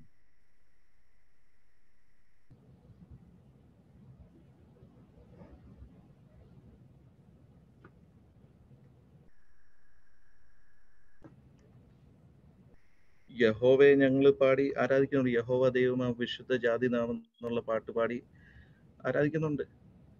അപ്പൊ യഹോവയുടെ നാമം എടുക്കുന്നുണ്ട്? യഹോവയുടെ നാമം നമ്മൾ വൃഥ എടുക്കുന്നില്ലെന്നേ ഉള്ളൂ. എപ്പോഴും എടുത്ത് യഹോവ നമ്മൾ പറയുന്നില്ല. പക്ഷേ ഞാൻ ചോദിക്കുന്നത് ഈ യഹോവയുടെ നാമാണോ യേശുവിന്റെ നാമാണോ മോസ്റ്റ് ഹോളി? ഇവര് 3 ഒന്നാണെന്ന് ഞാൻ നേരത്തെ പറഞ്ഞല്ലോ. അല്ല, ഞാൻ യഹോവയാണ് ട്രിനിറ്റി, യേശു ട്രിനിറ്റി ആണോ? They all encompass the Trinity. അല്ല, യേശുവിൽ ട്രിനിറ്റി ഉണ്ടോ? യേശുവിൽ ട്രിനിറ്റി ഉണ്ട്. അപ്പൊ യേശു തന്നെയാണോ പിതാവും പുത്രനും പരിശുദ്ധാത്മാവും? ഇവർ 3 ഡിസ്റ്റിങ് പേഴ്സൺസ് ആണ്, ബട്ട് ഇൻ വൺ യൂണിയൻ. അതെ. അപ്പൊ ഡിസ്റ്റിങ്ക്ട് പേഴ്സൺ ആകുമ്പോ ഒരാളിൽ വേറൊരാള് ഇല്ലല്ലോ. 3 പേഴ്സൺസ് അല്ലേ? 3 ഒന്നല്ലല്ലോ, ഒരാളല്ലല്ലോ. പക്ഷെ അവര് ഒന്നാകുന്നു, പിതാവും ഞാനും ഒന്നാകുന്നു. അവരിലുള്ള അത് ഐക്യത്തിലല്ലേ അവരൊന്നാകുന്നു? അത് തന്നെയാണല്ലോ ഞാൻ പറയുന്നത്. ഐക്യത്തിൽ യേശു പറയുന്നുണ്ടല്ലോ, പിതാവെ ഞാനും നീ ഒന്നായിരിക്കുന്ന ഇവരും ഒന്നാകട്ടെന്ന്, ഈ അപ്പോസ്തലന്മാരും ഒന്നാകട്ടെന്ന്. അപ്പൊ പത്രോസും അന്ത്രയോസും യോഹന്നാനും തോമാസും എല്ലാം കൂടെ ഒന്നാകുന്നത് അതെങ്ങനെയാ ഒന്നാകുന്നത്? അവർ ഐക്യത്തിലല്ല. നമുക്ക് ഈ വാക്യങ്ങൾ വളച്ചൊടിക്കല്ല, ഡയറക്റ്റായിട്ട് യേശു പറഞ്ഞിരിക്കുന്നത് പിതാവെ ഞാനും നീ ഒന്നായിരിക്കുന്നത് പോലെ ഇവരും ഒന്നായിക്കോട്ടെ എന്ന് പറയുന്നത്. എന്നിട്ട് പറയുന്നുണ്ട് ഐക്യതയിൽ തികഞ്ഞവരാകട്ടെ. ഞാൻ വേണ്ട വായിക്കാം. യോഹന്നാൻ അത് സുവിശേഷം 17 അത് അധ്യായത്തിൽ. എന്ന് വെച്ച് കഴിഞ്ഞാൽ 3 ഹൈപ്പോസ്റ്റാസിസ് ആണത്. ഓക്കെ, അപ്പൊ One ഇവര് Usia. 3 പേഴ്സൺസ് ഉണ്ട്. ഈ 3 പേഴ്സൺസിൽ ഇപ്പൊ യേശുവിന്റെ നാമത്തെ നിങ്ങൾ ഹൈലൈറ്റ് ചെയ്യുമ്പോൾ യേശു മാത്രമല്ലേ ഉള്ളൂ അവിടെ? ഞങ്ങൾ യേശുവിന്റെ നാമത്തെ പിതാവിനും പുത്രനും പരിശുദ്ധാത്മാവിനും ഈക്വൽ ഇമ്പോർട്ടൻസ് ആണ് അവർക്കും ഞങ്ങൾ യേശു എന്ന് ആരാധിക്കുന്നത്. പേരിട്ടോ? നിങ്ങൾ അവർക്കും യേശു എന്ന് പേരിട്ടോ? എന്താണ് അവരുടെ നിങ്ങൾ കൂടെ നോക്കണം? പേര് യേശു എന്നാക്കിയോ? ഓക്കെ, അത് നമ്മൾ യോഹന്നാന്റെ ഗോസ്പലിൽ പോയി കഴിഞ്ഞു കഴിഞ്ഞാൽ പറയുന്നുണ്ട്, ഞാൻ പോയിട്ട് നിങ്ങൾക്ക് ഒരു കാര്യസ്ഥനെ അയക്കും, അവൻ വന്ന് നിങ്ങളുടെ അകത്ത് വസിക്കും. അതുപോലെ തന്നെ യേശു പറയുന്നുണ്ട്, പിതാവും ഞാനും വന്ന് നിങ്ങളുടെ അകത്ത് വസിക്കും. അപ്പൊ നമ്മൾ നോക്കിക്കഴിഞ്ഞ് വളരെ ക്ലോസ് ആയിട്ട് ആ വാക്യങ്ങൾ എടുത്ത് നോക്കിക്കഴിഞ്ഞു കഴിഞ്ഞാൽ ആദ്യം പറയുന്നു പരിശുദ്ധാത്മാവെന്ന കാര്യസ്ഥൻ വന്ന് വസിക്കും, പിന്നെ പറയുന്നു പിതാവ് ഞാനും നിങ്ങളുടെ അകത്ത് വന്ന് വസിക്കും. അതിന്റെ അർത്ഥം എന്ന് വെച്ച് കഴിഞ്ഞാൽ ഈ പരിശുദ്ധാത്മാവ് വന്നു കഴിഞ്ഞാൽ പരിശുദ്ധാത്മാവ് ഒരു കാര്യസ്ഥനല്ലേ? കാര്യസ്ഥനെ വർഷിപ്പ് ചെയ്യാൻ വേണ്ടി ബൈബിളിൽ വാക്യമുണ്ടോ? അത് കാര്യസ്ഥൻ ആ ഒരു വേർഡ് ടെർമിനോളജി യേശു അവിടെ യൂസ് ചെയ്തിട്ടുണ്ടെന്നേ ഉള്ളൂ. ഓക്കെ, അത് ഞാൻ എഗ്രി ചെയ്യുന്നു. പക്ഷെ പരിശുദ്ധാത്മാവിനെ ആരാധിക്കാൻ ബൈബിളിൽ വാക്യമുണ്ട്. പിതാവിനെ ആത്മാവിലും സത്യത്തിലും ആരാധിക്കാനാ പറയുന്നത്. അതെ, അതുകൊണ്ട് പരിശുദ്ധാത്മാവിനെ ആരാധിക്കാൻ വാക്യം ഉണ്ടോന്ന് ഞാൻ ചോദിച്ചു. പരിശുദ്ധാത്മാവിനെ നമ്മൾ പരിശുദ്ധാത്മാവ് എക്സാക്ട്ലി എ പേഴ്സൺ ലൈക്ക്. നിങ്ങൾ പരിശുദ്ധാത്മാവിനെ ആരാധിക്കുന്നുണ്ടോ? ഉണ്ട്. അതിന് വാക്യമുണ്ടോ? അതിനിപ്പോ വാക്യം ഞാൻ എടുത്തു വെച്ചിട്ടില്ല, പക്ഷെ അതിന് ബൈബിളിൽ അതിനുള്ള ഇതുണ്ട്.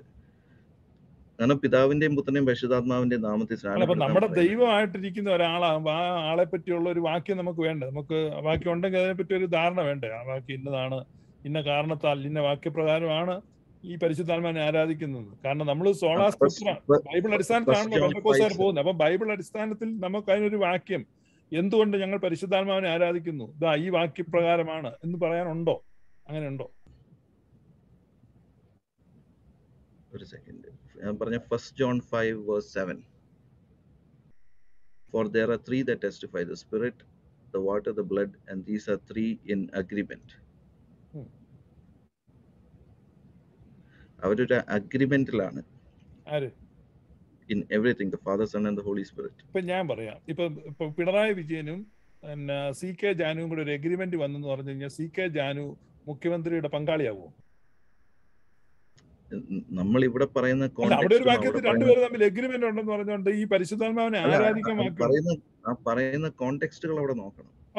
വായിച്ചു, ആ വാക്യം വായിച്ചു. വാക്യം പറയാമെങ്കിൽ ഞാൻ വേണം ഇവിടെ ഡിസ്പ്ലേ ചെയ്യാം. ഏത് വാക്യമാണ്? 1 John 5:6, 7 and 8.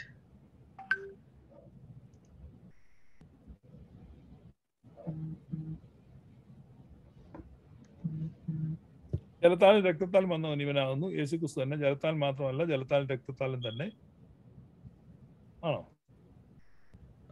അതും 7-8. ആത്മാവും സാക്ഷ്യം പറയുന്നു.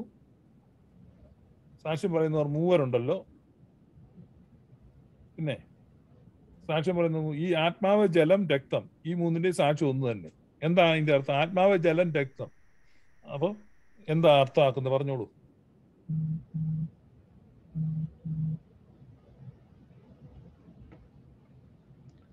ഒരു സെക്കൻഡ്,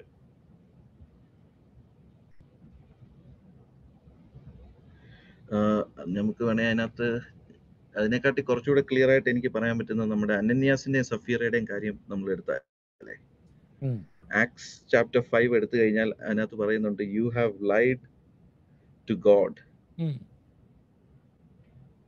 ഓക്കെ,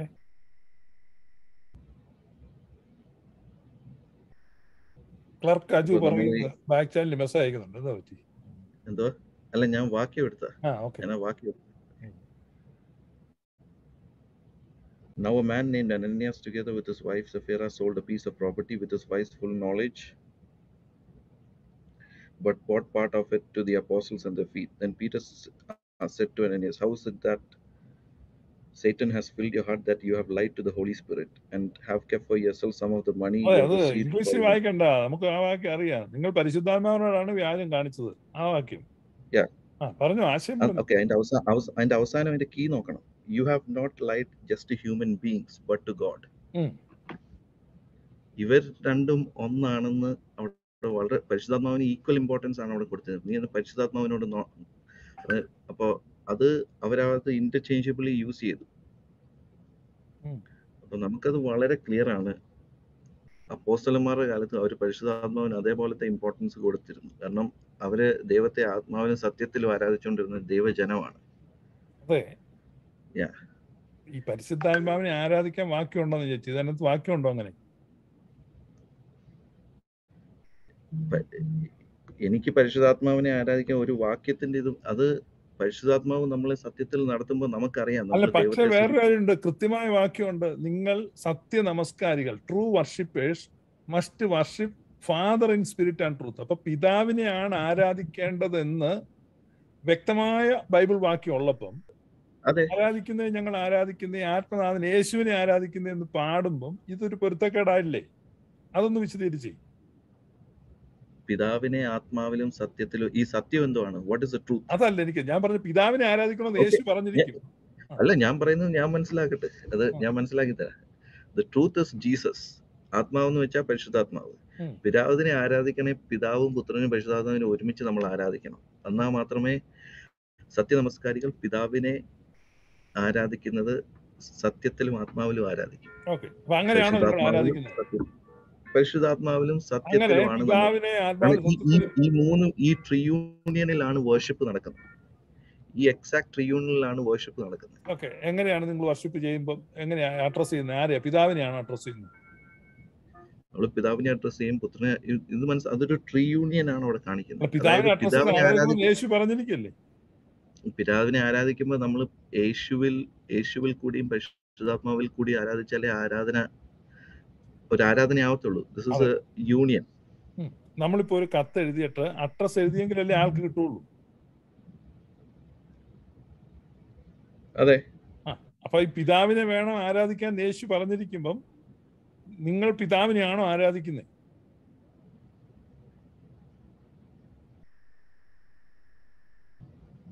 മലയാളി പെന്തക്കോസ്റ്റിൽ എവിടെയെങ്കിലും പിതാവിനെ ആരാധിക്കുന്നുണ്ടോ? ഞങ്ങള് വേറെ ഒരു വാക്യം വേണമെങ്കിൽ ഞാൻ എടുത്തു തരാം. ബൈബിൾ വാക്യം ചോദിക്കുന്നതുകൊണ്ടാണ് ഞാൻ ഈ ഇടയ്ക്ക് ഇങ്ങോട്ട് നോക്കുന്നത്. കാരണം ഈ റെവലേഷനിലുണ്ട്, revelation 5:6-12. Then I saw the Lamb looking as if it had been slain, standing at the center of the throne, encircled by 4 living creatures and the elders. The Lamb had 7 thrones. And then he had walked. The 4 living creatures and 24 elders fell down before the earth. Each one had a harp, the prayers of God's people, and they sang a new song, saying, "You are worthy to take the scroll, because you are slain with your blood, and you purchased for God persons from every tribe, every language, every nation." In loud voice they said, "Worthy is the Lamb who was slain to receive power, wealth, wisdom, strength, and honor, and glory and praise." അവിടെ പിതാവിനെയും പുത്രനെയും ആരാധിക്കുന്നുണ്ട്. വെളിപ്പാട് പുസ്തകത്തിൽ ഞങ്ങളും പിതാവിനെയും പുത്രനെയും പരിശുദ്ധാത്മാവിനെയും ആരാധിക്കുന്നു. അല്ല, അവിടെ പരിശുദ്ധാത്മാവിനെ ആരാധിക്കുന്നു.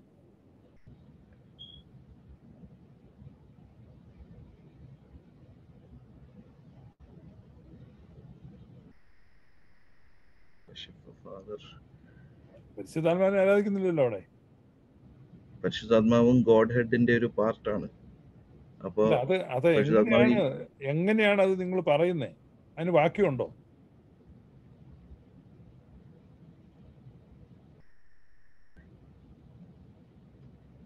വാക്യം എടുക്കാന്ന് വെച്ചാൽ വാക്യം ഇപ്പൊ ഞാൻ നോക്കുവാണ് ഒരു സെക്കൻഡ്. വി വർഷിപ്പ്, നമ്മൾ പിതാവിനെ എങ്ങനെ ആരാധിക്കുന്നത്?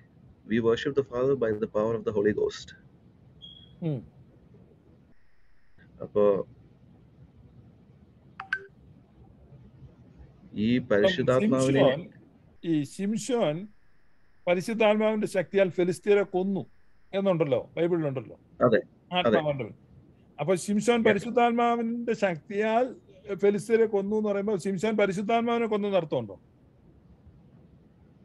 ശിംശോൻ പരിശുദ്ധാത്മാവിന്റെ ശക്തിയാൽ ഫെലിസ്തീനെ കൊന്നെന്നാണ് അവിടെ പറയുന്നത്. നമ്മൾ പരിശുദ്ധാത്മാവിനെ കൊന്നു അർത്ഥം വരുമോന്ന്?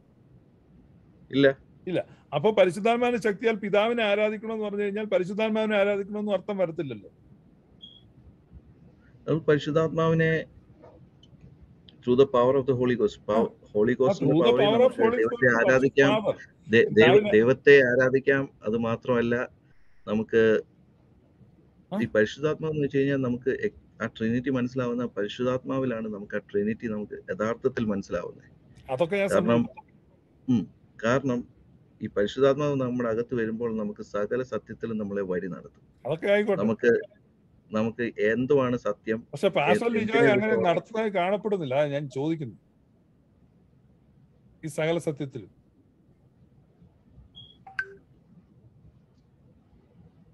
പാസ്റ്റർ ലിജോ അങ്ങനെ ഒരു പൂർണ്ണ സത്യത്തിലോട്ട് നടക്കുന്നതായിട്ട് തോന്നുന്നില്ലല്ലോ. ഇത് കാരണം പലതിനും നമുക്ക് വാക്യമില്ല. ഇത് നമ്മൾ ചോദിക്കുന്നത് ഇപ്പൊ ഈ യഹോവ എന്ന് പറഞ്ഞ ട്രിനിറ്റി ആണ് എന്ന് പറഞ്ഞിട്ട് ആ യഹോവയുടെ നാമം വേണ്ടേ? അപ്പൊ യഹോവ അങ്ങ് ആരാധിച്ചാൽ പോരെ. അപ്പൊ യഹോവ ആരാധിക്കുന്നില്ല. മൊത്തത്തിലൊരു യഹോവയെ ആരാധിക്കുന്ന എത്ര പാട്ടുകളുണ്ട്. അല്ല, അപ്പൊ അവിടെ ഞാൻ ചോദിച്ച ക്ലാരിറ്റി. അപ്പൊ യഹോവയാണ് ഞങ്ങളുടെ ദൈവം, യഹോവയാണ് ഞങ്ങൾ ആരാധിക്കുന്ന പറഞ്ഞു കഴിഞ്ഞാൽ അതിനകത്തൊരു ഉറപ്പ് വേണ്ടേ?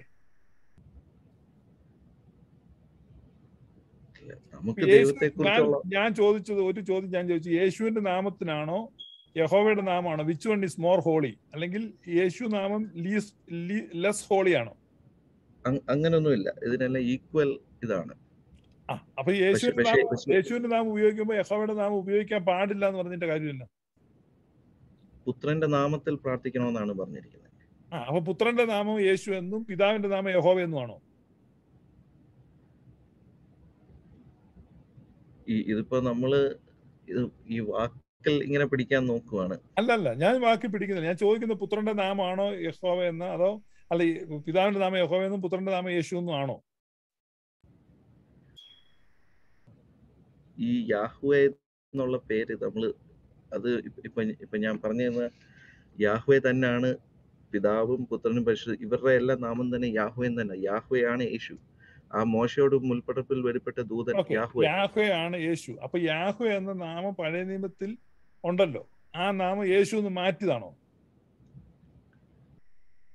യഹോശുവ. ഇവിടെ കണ്ടോ, ദൈവം പിന്നെ ഈ മോശയോട് അരുളി ചെയ്തെന്നാൽ, നീ ഇസ്രായേൽ മക്കളോട് ഇപ്രകാരം പറയണം, അബ്രഹാമിന്റെ ദൈവവും ഇസ്ഹാക്കിന്റെ ദൈവവും യാക്കോബിന്റെ ദൈവവുമായി നിങ്ങളുടെ പിതാക്കന്മാരുടെ ദൈവമായി യഹോവ എന്നെ നിങ്ങളുടെ അടുക്കൽ അയച്ചിരിക്കുന്നു. ഇത് എന്നേക്കും എന്റെ നാമവും തലമുറയായി ജ്ഞാപകവുമായിരിക്കണം. This name is forever. അപ്പൊ യഹോവ എന്ന നാമം എന്നേക്കുമുള്ള നാമമാണ്.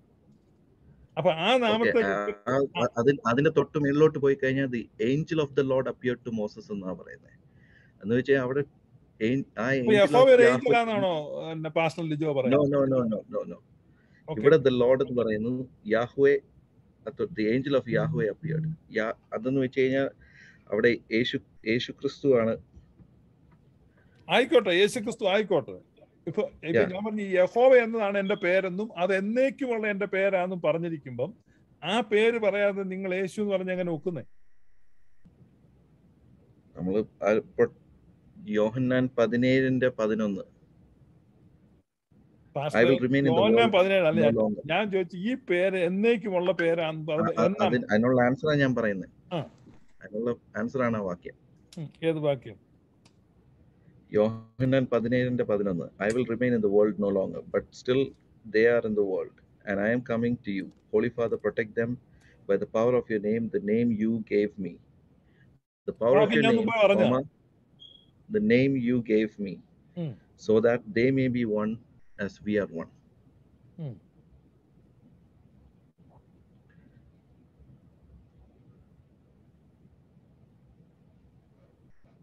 അല്ലല്ല, ഞാൻ ആ വാക്യം മുമ്പേ പറഞ്ഞ.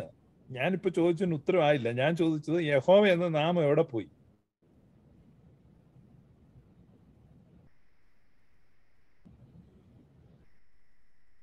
ഞാൻ അതിനുള്ള ഉത്തരം നേരത്തെ പറഞ്ഞിട്ടുണ്ട്. അതായത് നമ്മൾ ഈ യഹോവയുടെ നാമം, അതായത് യഹൂദനെ സംബന്ധിച്ച് ആ നാമം വളരെ പ്രഷ്യസ് ആയിട്ടുള്ളത്. അവര് വെറുതെ ഒന്നും യാഹ്വേ എന്ന് പേരെടുത്ത് പറയത്തില്ല. അതൊക്കെ ഞാൻ സമ്മതിച്ചു. അപ്പൊ യാഹ്വേ എന്ന നാമം എടുക്കുക. യാഹ്വേ എന്ന നാമം ഉണ്ടല്ലോ ഈ പെന്തക്കോസ്തുകാർ ഉപയോഗിക്കുന്ന ബൈബിളിൽ തുടർച്ചയായിട്ട്. യാഹ്വേ എന്റെ സേവിയർ ആണെന്ന് പറയുന്നതിന് എനിക്ക് യാതൊരു മടിയില്ല. അല്ല, പറയുന്നതിന് എനിക്ക് വിരോധമില്ല. ഞാൻ ചോദിക്കുന്നത് യഹോവ എന്ന നാമമാണോ യേശു എന്ന നാമമാണോ മോർ ഹോളി ആയിട്ടുള്ളത്? അല്ല, യഹോവ എന്ന നാമം യേശു എന്ന നാമം ലെസ് ഹോളി ആണോ? കാരണം യേശു നാമം നിങ്ങൾ തുടർച്ചയായിട്ട് ഉപയോഗിക്കുന്നുണ്ട്. യഹോവ എന്ന നാമം ഉപയോഗിക്കാൻ പറ്റത്തില്ല, ദാറ്റ് ഈസ് ഹോളി എന്ന് പറയുമ്പം the name Jesus is that less holy? എന്റെ ചോദ്യമാണ്. നോ, അങ്ങനല്ല. It is as holy as the name Yahweh. യഹോശുവ എന്നാണ് യേശുവിന്റെ പേരിന്റെ അർത്ഥം. ഉം.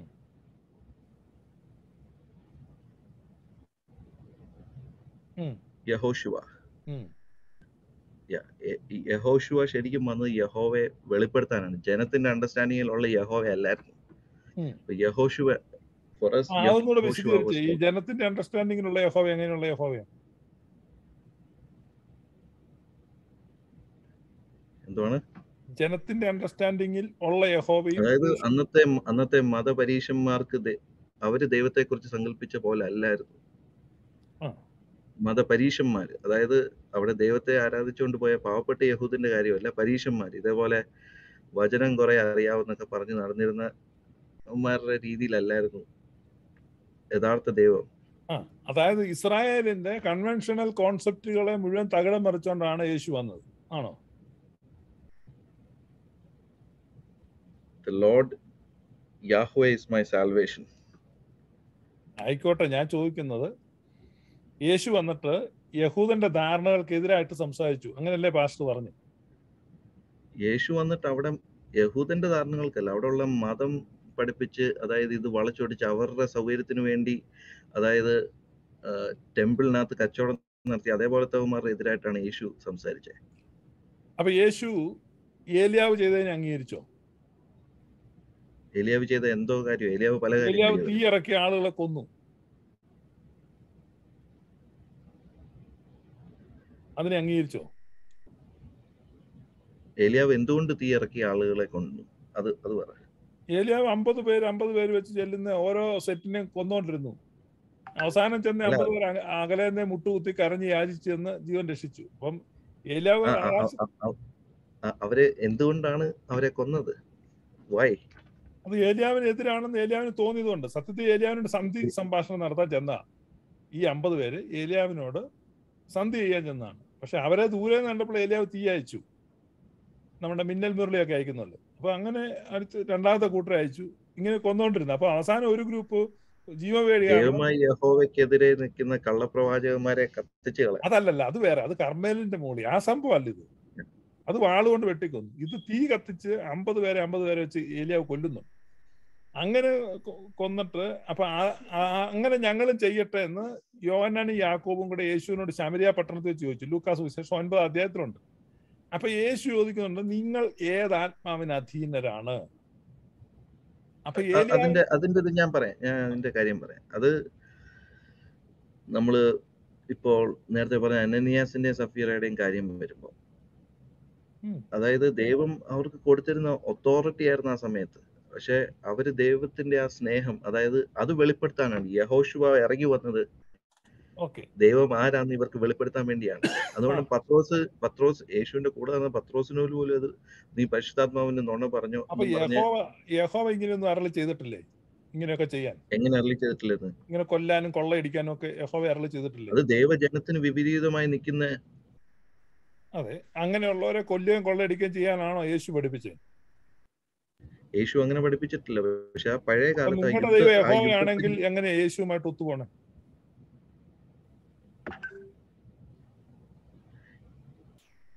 അത് നമ്മൾ നോക്കിയാൽ യുദ്ധസമയത്ത്, ഇസ്രായേലിന്റെ ആ യുദ്ധസമയത്തുള്ള ഇതാണ് നമ്മൾ അവിടെ വായിച്ചത്. യുദ്ധം ഇല്ലാത്ത സമയത്തും ചെയ്തതായിട്ടുണ്ടല്ലോ. എഫ്രൈം മലനാട്ടിലൊക്കെ ഉള്ള പാവപ്പെട്ടവരെ കൊള്ളയടിക്കുന്നുണ്ട്. അവര് അതുപോലെ കൊള്ളയടിച്ച് പിടിക്കുന്ന സ്ത്രീകളെ വീതം വെച്ചെടുക്കാനും ഒരു ഭാഗം യഹോവയ്ക്ക് വേണ്ടി കുറച്ച് പെണ്ണുങ്ങളെ, പുരുഷൻ തൊടാത്ത കന്യകമാരെ മാറ്റിവെക്കാനൊക്കെ സംഖ്യ 31 പറയുന്നുണ്ട്. യഹോവയ്ക്ക് എന്തിനാണ് ഈ പെണ്ണുങ്ങളെയൊക്കെ, ഈ പുരുഷൻ തൊടാത്ത പെണ്ണുങ്ങളെ കൊണ്ട് എന്താ യഹോവ ചെയ്യാൻ പോണേ? നിങ്ങളുടെ ദൈവമാണല്ലോ, അതുകൊണ്ട് ചോദിക്കുന്നു.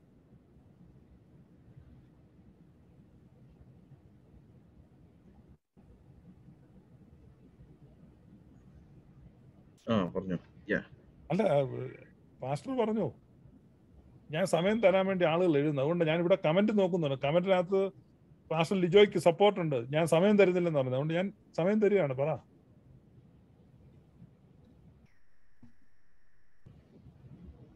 അപ്പോ ഇതിനകത്തെ ഇത്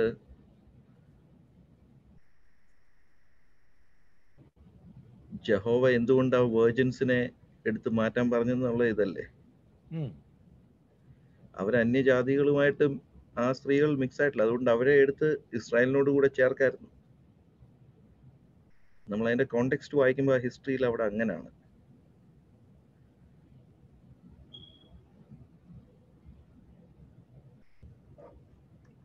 അതെ, അതെന്തിനാണ് അങ്ങനെ ചെയ്തത്? അപ്പൊ അങ്ങനെയുള്ള ഒരു ദൈവമല്ലേ അത്?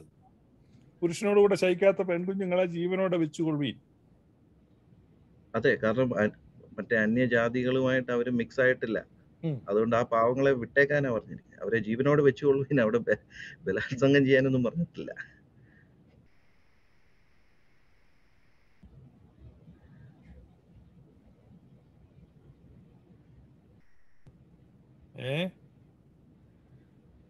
അവിടെ നമ്മൾ ഈ പറയുന്ന പോലെ ബലാത്സംഗം ചെയ്യാനല്ല, അതിനെ എടുത്തുകൊള്ളുവീൻ എന്ന് വെച്ച് കഴിഞ്ഞാൽ അവരെ.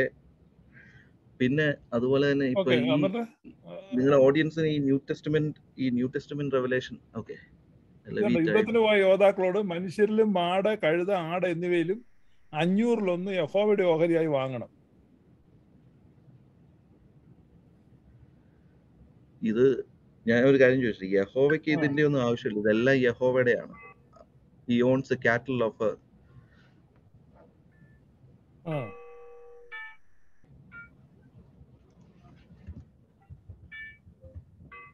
He owns the cattle on 1,000 hills എന്നാണ് പറയുന്നത്. യഹോവയ്ക്ക് ഇതിന്റെ ഒന്നും ആവശ്യമില്ല, അതെല്ലാം യഹോവയുടെ തന്നെയാണ്. അത് പിന്നെ ശത്രുക്കൾ യഹോവയെ ആരാധിക്കാതെ അന്യദേവനെ ആരാധിക്കുന്നവരുടെ കയ്യിൽ ഇരുന്നിട്ട് അതുകൊണ്ട് എന്ത് ചെയ്യാനാ? ഇതെല്ലാം ദൈവത്തിന്റെയാണ്, ദൈവം അത് പിടിച്ചു. പിന്നെ ദൈവം നീതിമാനാണ്, ദുഷ്ടനും മഴ ഒരുപോലെ പെയ്യ്ക്കും, നീതിമാനും മഴ ഒരുപോലെ പെയ്യ്ക്കും. പക്ഷെ ഇവരെല്ലാം നിത്യജീവനിലേക്കുള്ള വരി, there's only one door to heaven, eternal life, that is through Jesus Christ. യേശുവെ വിശ്വസിക്കുകയും ആകൊണ്ട് ഏറ്റുപറയുകയും ചെയ്യുന്നവൻ മാത്രം രക്ഷപ്പെടും. പക്ഷെ അവിടെ പറയുന്നത് ഈ പാസ്റ്റർ ലിജോ പറഞ്ഞതല്ല പറയുന്നത്. അടുത്ത വാക്യത്തിൽ പറയാം, എന്നാൽ ഇസ്രായേൽ മക്കൾക്കുള്ള പാതിയിൽ നിന്ന് മനുഷ്യരിലും മാട്, കഴുത, ആട് മുതലായ സകലവിധ മൃഗത്തിൽ നിന്നും 1/50 എടുത്ത് യഹോവയുടെ തിരുനിവാസത്തിലെ വേല ചെയ്യുന്നവർക്ക് കൊടുക്കണം. അപ്പം അതെ, അവിടെ ദൈവസന്നിധിയിൽ യഹൂദന്റെ കൽപ്പന അനുസരിച്ച് അവിടെ ഈ പ്രീസ്റ്റിന് നമ്മള് ഇതുണ്ടായിരുന്നു, അവിടുത്തെ ടൈത്തിങ് സിസ്റ്റം ഉണ്ടായിരുന്നു. അപ്പൊ അതിന്റെ പ്രിൻസിപ്പിൾ ആണ് തന്നെയാണ് അവിടെ യൂസ് ചെയ്തിരിക്കുന്നത്. അപ്പൊ അവർക്ക് കൊടുത്തതിന്റെ വീതം അവിടെ എഴുതിയിരിക്കുന്ന, ഈ നിങ്ങൾ പറഞ്ഞ വളർത്താനല്ലല്ലോ അവിടെ എഴുതിയിരിക്കുന്നത്, പുരുഷനോടുകൂടെ ശയിക്കാത്ത പെണ്ണുങ്ങളെല്ലാം കൂടെ 32,000 പേരുണ്ടായിരുന്നു. പക്ഷെ അവിടെ കാറ്റലിന്റെ കാര്യമാണ് പറഞ്ഞിരിക്കുന്നത്. അല്ല, അതേ വാക്കത്തിൽ പറയാം, 32,000 പെണ്ണുങ്ങള് ഉണ്ടായിരുന്നു. ആ 32,000 പെണ്ണുങ്ങളെ അവർ വീതം വെച്ചു, ഒരു വീതം യഹോവ എടുത്തെന്നാണല്ലോ അവിടെ എഴുതിയിരിക്കുന്നത്. സംഖ്യാപുസ്തകം 31 അങ്ങനെയല്ലേ എഴുതിയിരിക്കുന്നത്? നിങ്ങൾ ആ വാക്യം ഒരിക്കൽ കൂടി ഒന്ന് ഇത് മൊത്തം വായിക്കണം, കാരണം നമ്മളത് വളച്ചൊടിക്കല്ലേ. അല്ല, വളച്ചൊടിക്കരുത്, മൊത്തം വായിച്ചോ. പാസ്റ്റർ വായിച്ചു. പിന്നെ സംഖ്യാപുസ്തകം 31 മുതലാണ്. യഹോവ മോശയോട് കൽപ്പിച്ചതുപോലെ മോശ എലിയാസർ ചെയ്തു.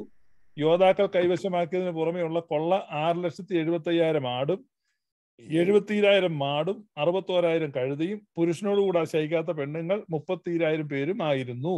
കണ്ടോ? അപ്പൊ ആട്, മാട്, കഴുത, പെണ്ണ് ഇത് ഒരുമിച്ചാ ലിസ്റ്റ് ചെയ്തിരിക്കുന്നു. എന്നിട്ട് അത് വീതം വെക്കുന്നു. ആടിൽ യഹോവയ്ക്കുള്ള ഓഹരി 675, കന്നുകാലി 36,000, ആൾ 16,000, അവരിൽ യഹോവയ്ക്കുള്ള ഓഹരി 32. അതായത് 32,000 പെണ്ണുങ്ങളുള്ളതിൽ പകുതി എടുത്തിട്ട് പകുതിയുടെ ഓഹരിയാണ് യഹോവയ്ക്ക് കൊടുക്കുന്നത്. അതാണ് 16,000 എന്ന് പറയുന്നത്. പകുതി യുദ്ധത്തിന് പോയവർക്ക് കൊടുക്കും, പകുതി യുദ്ധത്തിന് പോകാത്തവർക്ക് ഷെയർ ചെയ്യും. 30,000 പിന്നെ പുരുഷൻ തൊടാത്ത 30,000 പെണ്ണുങ്ങളെ കിട്ടി. അതിൽ 16,000 യുദ്ധം ചെയ്തവർക്ക് കൊടുത്തു, ബാക്കി 16,000 അവിടെ ഉള്ള ഒരു വീതം വെച്ചു. അതിന്റെ ഒരു ഓഹരി യഹോവ എടുത്തെന്നാണ് അവിടെ എഴുതിയിരിക്കുന്നത്. വായിച്ചു നോക്ക്. അപ്പൊ ഈ ഒരു ദൈവമാണ് മലയാളി പെന്തക്കോസ്തുകാരുടെ, അല്ല ഈ ദൈവമാണ്, ഈ യഹോവ തന്നെയാണോ മലയാളി പെന്തക്കോസ്തുകാരുടെ? യഹോവ ചെയ്തതുപോലെ യേശു ചെയ്തെന്ന് ഞാൻ തെളിയിച്ചാൽ നിങ്ങൾ സമ്മതിക്കുമോ? അല്ല, എനിക്ക് വിരോധമില്ല. നിങ്ങൾക്ക് ഇപ്പൊ യേശു അങ്ങനെ ചെയ്തത്. ഞാൻ ചോദിക്കുന്നത് ഈ യഹോവയാണോ നിങ്ങളുടെ ദൈവം എന്നാണ് ഞാൻ ചോദിക്കുന്നത്. എനിക്കിപ്പോ നിങ്ങൾ യേശുവിനെ പറ്റി എന്ത് തെളിയിച്ചാലും അതെന്നെ ബാധിക്കുന്നതല്ല. കാരണം യഹോവ തന്നെയാണ് യേശു. നമ്മൾ വെളിപ്പാട് പുസ്തകത്തിൽ യേശു ചെയ്യുന്ന ഒരു കാര്യം പറയുന്നുണ്ട്. Revelation 17 chapter Revelation chapter 17 verse 14 and 15. പറഞ്ഞോളൂ. They shall make war with the Lamb, and the Lamb shall overcome them. For the Lord is the Lord of hosts, King of kings, and they that they are with him will called, chosen, and faithful. Then they said to me, the waters thou sawest, where there sitteth the peoples, the multitude, and the tongues. അപ്പോൾ യേശുവും വന്ന് യുദ്ധം ജനത്തെ എല്ലാം പിടിച്ചെടുക്കുന്നത് അവിടെ റെവലേഷനിൽ പറയുന്നുണ്ട്. അപ്പൊ ഇതാണ് പക്ഷെ ദേവജനത്തിന് വിപരീതമായി നിൽക്കുന്നതിനെയാണ് ദൈവജനത്തിനും അല്ല. കാരണം അപ്പൊ യേശുവും ഇങ്ങനെ ആളുകളെ കൊല്ലും, ബലാത്സംഗം ചെയ്യും എന്നാണ് പാസ്റ്റർ ലിജോ പറയുന്നത്. അല്ല, ഞാൻ ഒരു കാര്യം ചെയ്യും, പാസ്റ്റർ അത് മലയാളത്തിലൊന്ന് വായിച്ച് സഹായിക്കാവോ? പിന്നെ എന്നാ, ഏത് വാക്യം വായിക്കണം? Revelation chapter 17, 14 and 15. എത്രയാ? Revelation chapter 17, 14 and 15. ഓക്കെ. അവർ കുഞ്ഞാടിനോട് പോരാടും. വായിക്കാൻ വേണ്ടി പിന്നെ വന്നിട്ടുണ്ട്. അവർ കുഞ്ഞാടിനോട് പോരാടും, താൻ കർത്താതി കർത്താവും രാജാതി രാജാവും ആകൊണ്ട് കുഞ്ഞാട് തന്നോട് കൂടിയുള്ള വിളിക്കപ്പെട്ടവരും തിരഞ്ഞെടുക്കപ്പെട്ടവരും വിശ്വസ്തരുമായി അവരെ ജയിക്കും. 15. അടുത്ത വാക്യം കൂടെ. പിന്നെ അവൻ എന്നോട് പറഞ്ഞത്, നീ കണ്ടതും വേശിയിരിക്കുന്നതുമായ വെള്ളം വംശങ്ങളും പുരുഷാരങ്ങളും ജാതികളും ഭാഷകളും അത്രേ. വീണ്ടും വായിക്കണോ? വേണ്ട. അപ്പൊ ഇതിനകത്തെ കുഞ്ഞാടാരാ? അല്ലത് പാസ്റ്റർ ലിജോ പറഞ്ഞോളൂ. ലിജോ അല്ലേ ഉപദേശം പറയണ്ടേ? കുഞ്ഞാടാണല്ലോ യേശു ക്രിസ്തു. യേശു ക്രിസ്തു അതേപോലെ യഹോവ അവിടെ ചെയ്ത സംഭവം തന്നെ ഇവിടെ ചെയ്യുന്നു.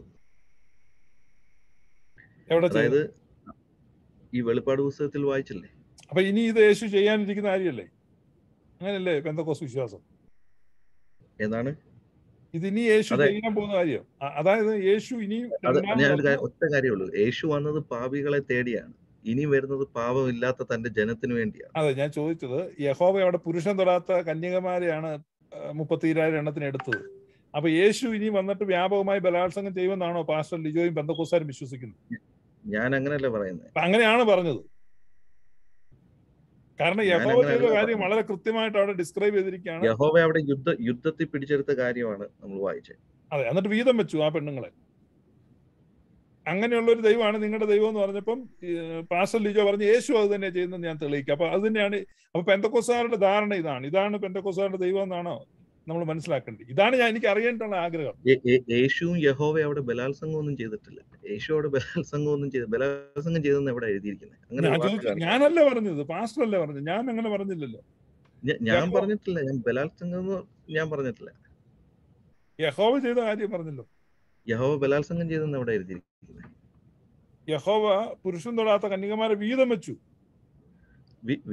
എന്ന് വെച്ചാൽ അവരെ രക്ഷപ്പെടുത്തി. കാരണം അവരെ ആ ജനം അവരുടെ അവർക്ക് കൊടുത്തു. പറഞ്ഞോ. അത് പിന്നെ കാരണം അവര് വേർജിൻസ് ആയിരുന്നു. പിന്നെ മിക്സ് ആയ സമ്മിശ്ര ജാതി അവർക്ക് കൊടുത്തു, അവർക്ക് ശിക്ഷ കൊടുത്തു, അവരുടെ സകലത്തിനെയും പിടിച്ചെടുത്തു. പറഞ്ഞോ. അല്ല, ഞാൻ പറയാനുള്ളത് പറഞ്ഞല്ലോ. കാരണം ഇനി യേശു വരുന്നത് തന്റെ. ഞാനൊന്ന് ഇടപെടുകയാണ്. നമ്മളിപ്പോ ഏകദേശം 1 മണിക്കൂറിന് മുകളിലായിട്ട് നമ്മളിവിടെ ചർച്ച ചെയ്യുകയാണ്. ദീദി ചലഞ്ചിന്റെ ഭാഗത്തു നിന്നും നിഷ്പക്ഷമായിട്ട് ആദ്യം തന്നെ ഈ ഒരു 20 lakh rupeesന്റെ ചലഞ്ച്, പെന്തക്കോസ്തുകാരുടെ ദൈവം ആരാണ് എന്ന ഈ ചലഞ്ച് ആദ്യമായി ഗ്ലോറിയസ് ഗോസ്പലിന് നേരിട്ട് വന്ന് ഏറ്റെടുത്ത ലിജോ ജോസ് പാസ്റ്ററോടുള്ള നന്ദി അറിയിക്കുകയാണ്. വളരെ ആ ഉദ്യമം ഞങ്ങൾ അപ്രീഷിയേറ്റ് ചെയ്യുകയാണ്. കാരണം താങ്കൾക്ക് കഴിയാവുന്ന രീതിയിലുള്ള ബൈബിൾ റെഫറൻസുകളൊക്കെ ഇവിടെ നൽകി. പക്ഷെ എന്നാലും ഒരു നിഷ്പക്ഷമായ രീതിയിൽ, ഞാനിപ്പോ മറ്റൊരു രീതിയിലല്ല, താങ്കള് ട്രിനിറ്റിയുടെ കൺസെപ്റ്റ് കൊണ്ടുവരാനുള്ളൊരു ശ്രമം വന്നു. എങ്കിലും ഇപ്പൊ പരിശുദ്ധാത്മാവ്, പ്രത്യേകിച്ച് എടുത്തു പറയേണ്ടത് പരിശുദ്ധാത്മാവിനെ ആരാധിക്കുന്ന കാര്യം, അങ്ങനെയൊക്കെയുള്ള വിഷയങ്ങളിലൊക്കെ ഒരു ചെറിയൊരു ക്ലാരിറ്റി കിട്ടേണ്ടതുണ്ട്. എങ്കിലും നമുക്ക് ഈ ചർച്ച നമുക്ക് താൽക്കാലികമായിട്ട് നമ്മളിപ്പോ കൺക്ലൂഡ് ചെയ്യാം. കാരണം അതൊരു കംപ്ലീറ്റ് ആയിട്ട് നമ്മുടെ ഒരു ദൈവത്തിന്റെ ആട്രിബ്യൂട്ട്സും കാര്യങ്ങളൊന്നും അല്ലെങ്കിൽ ആ വർഷിപ്പ് ചെയ്യുന്ന ഗോഡിനെ കുറിച്ചുള്ള ഒരു കാര്യങ്ങളും നമുക്ക് പൂർണ്ണമായിട്ട് ലഭിച്ചതായിട്ട് നമുക്ക് മനസ്സിലാക്കാൻ കഴിയുന്നില്ല. എങ്കിലും നാളെയും നമുക്ക് ഒരു ചർച്ച് ഓഫ് ഗോഡിലുള്ള ഒരു ദൈവദാസൻ ഇതേ കാര്യങ്ങൾ തന്നെ പറയാൻ വേണ്ടി വരുന്നുണ്ട്. അപ്പൊ നമുക്ക് ലിജോ പാസ്റ്റർ പറയുന്ന ഈ കാര്യങ്ങൾ കൂടെ ചേർത്ത് വെച്ച് നമുക്ക് അതും കൂടെ ഒന്ന് നോക്കിയതിനു ശേഷം ഇതിനെക്കുറിച്ചൊരു തീരുമാനം എടുക്കുന്നതാണ്. അതാണ് പറയാനുള്ളത്. ഇതിനകത്ത് കൂടുതൽ കാര്യങ്ങൾ ഇത് കേൾക്കുന്ന ജനം, ഇത് കേൾക്കുന്ന ഈ ലൈവ് കാണുന്ന, ഇത് ക്ലബ് ഹൗസിൽ ഫേസ്ബുക്കിലൊക്കെ കാണുന്ന പബ്ലിക് ആയിട്ടുള്ള ആളുകൾ ഇതിന്റെ കാര്യങ്ങൾക്കൊരു തീരുമാനം വരുത്തട്ടെ. അവരുടെ ഫീഡ്ബാക്സ് ഞങ്ങൾക്ക് വളരെ വാല്യുബിൾ ആണ്. നിങ്ങൾ പറയാണ് ലിജോ ജോസ് പാസ്റ്റർ വന്നിവിടെ കൃത്യമായിട്ട് അത് പറഞ്ഞു, ഇതായിരുന്നു ഞങ്ങളുടെ ദൈവം, ആ ദൈവത്തിന് ഇന്നിന്ന വാക്യങ്ങൾ വെച്ച് കൃത്യമായി ലിജോ ജോസ് പാസ്റ്റർ തെളിയിച്ചിരിക്കുന്നു എന്നുള്ള ഒരു ഇത് ഈ വീഡിയോ നിങ്ങൾക്ക് ഇനി യൂട്യൂബിലും ലഭ്യമായിരിക്കും.